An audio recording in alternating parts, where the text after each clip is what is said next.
Saya sedang berada di depan makam Mbah Soleh, ya, di Ampel, Surabaya. Bisa hidup 9 kali dan meninggal 9 kali. Bisa hidup 9 kali dan meninggal 9 kali. Dan ini menjadi bukti, menjadi saksi hidup. Masya Allah, subhanallah. Ini para GSP, katanya Pak Hamim, sebagai abdi dalam dari Ampel, ini kalau dilihat secara mata batin bisa tembus ke Mekah. Benar, Pak? Ya. Karena ini kondisinya kayak gini nih, kalau diketok, nah, ini kan suaranya seperti ini bekas lubang ya. Nih aslinya ini nih, karena ditutup ya, Pak Amim. Nih, nah, kalau ini yang asli temboknya nih, tuh beda suaranya. Kalau hari Jumat sama hari Raya, dia mau ke Mekah. Sholat Jumat di Mekah itu udah sini. Ini pelubang tembus ke Mekah. Saya punya istri saya, alhamdulillah, satu-satunya ya. 13 bersaudara, satu meninggal ya. Dan yang bungsu, anak nomor 13, anak sial bukan ini. Yang terakhir nomor 13. Alhamdulillah belajar di Madinah, alhamdulillah hafal Quran ya. Ya, dibilang anak sial ya. Oleh karenanya banyak hal yang aneh-aneh yang tiba-tiba muncul di masyarakat. Saya baru kemarin pergi ke suatu kota di tanah air kita. Tiba-tiba saya diceritakan tentang suatu fenomena yang sangat aneh. Tentang suatu tempat, di situ ada namanya batu Quran. Barang siapa yang putar 7 kali, maka dia minta apa saja dikabulkan. Ya akhi, subhanallah ya. Ini kesyirikan. Yang mengatakan ini syirik adalah ulama Syafi'iyah seperti Al-Mikrizi. Termasuk kesyirikan dalam perbuatan, kata beliau, adalah tawaf selain di Ka'bah. Orang-orang datang berbondong-bondong meyakini hal tersebut. Dari mana keyakinan ini? Cerita konon dan konon. Tanya-tanya gimana ceritanya kisah batu Quran ini? Ceritanya adalah salah seorang wali dari kampung mereka pergi berhaji. Tatkala sampai di haji, dia mungkin pergi naik kapal, kemudian zaman dahulu, waktu pulang dia tidak lewat jalur biasanya. Waktu dia pulang dia masuk di sumur Zam-Zam. Demikian saya dengar ceritanya.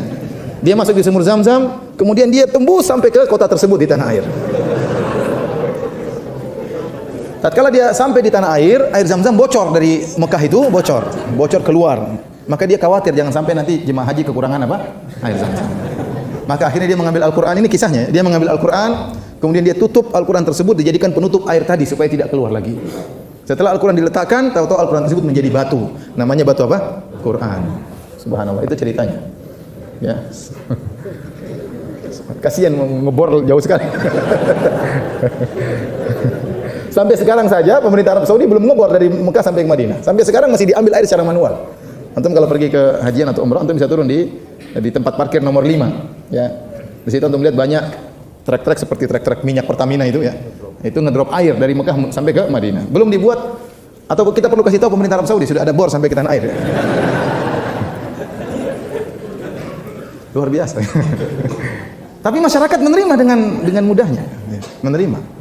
Ya akhi, subhanallah. Ini dari mana seperti ini? Ya. Kemudian kalau kita telusuri cerita tersebut, sekarang kita bilang cerita itu pasti tidak benar. Pasti tidak benar.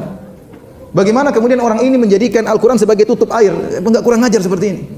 Ya, Al-Quran jadikan kan ada batu yang kenapa Al-Quran jadi tutup apa? Tutup air. Kemudian Al-Quran tersebut berubah jadi batu, menjadi benda yang lebih hina. Al-Quran mulia atau tidak? Kenapa dirubah jadi batu? Dikutukkah oleh Allah jadi batu? Al-Quran berubah jadi batu. Kemudian sebagian orang tawaf tersebut di situ pakai celana kolor saja, apa enggak kurang ajar? Tawaf di Al-Quran pakai celana kolor. Jadi kalau sudah sesat ditumpuk dengan kesesatan yang lain. Diyakini oleh masyarakat, datang ramai-ramai berbondong-bondong antri. Dari mana kita seperti ini? Dan tidak ada orang berani mengingkari. Saya pun belum berani kalau ke sana mengingkari. Subhanallah, kasihan masyarakat. Harusnya ulama-ulama di sana berbicara, harusnya. Ya, harusnya ini kewajiban bagi mereka. Ya. Kewajiban bagi mereka untuk mengingatkan. Ya. Jadi kalau kita mau telusuri keyakinan yang tersebar di masyarakat sangat banyak dan tidak ada dalilnya dari Al-Quran maupun Sunnah Nabi Sallallahu Alaihi Wasallam. Sebelumnya saya pernah pergi juga di suatu kota di tempat yang lain di Jawa juga. Ada 3 gentong besar di suatu masjid besar terkenal, orang datang ramai-ramai sana. 3 gentong besar ini sekitar belasan tahun yang lalu saya ke sana. Ada 3 gentong besar, anak-anak datang kemudian diusap-usap dari air tersebut. Ya. Air mungkin gentongnya sudah berlumut dan macam-macamnya. Saya tanya kenapa begitu? Katanya ada sambung ke sumur Zam-Zam. Subhanallah. Ini proyek luar biasa, triliunan ini. Antum bayangkan bikin lubang dari Jawa ke Mekah itu apa enggak triliunan itu. Bisa habis apa namanya? Anggaran negara. Baik, hadirin dan hadirat yang dirahmati Allah Subhanahu wa taala. Jadi yang berhak berbicara tentang akidah adalah Allah dan Rasulnya, terutama tentang sifat-sifat Allah Subhanahu wa taala. Kata Imam Ahmad rahimahullahu taala, la yusafullahu illa bima wasafa bihi nafsuhu wa bima wasafa bihi rasuluhu.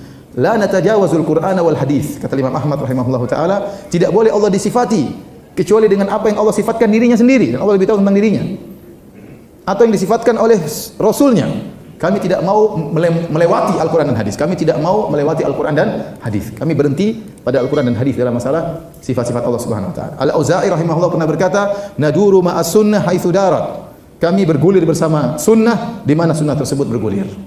Ya. Kalau sunnah menunjukkan demikian, maka kita yakini tidak perlu kita ingkari dengan akal kita atau dengan yang lainnya. Hadirin hadirat yang dirahmati oleh Allah Subhanahu wa taala. Oleh karenanya Rasulullah SAW mengajarkan akidah kepada para sahabat.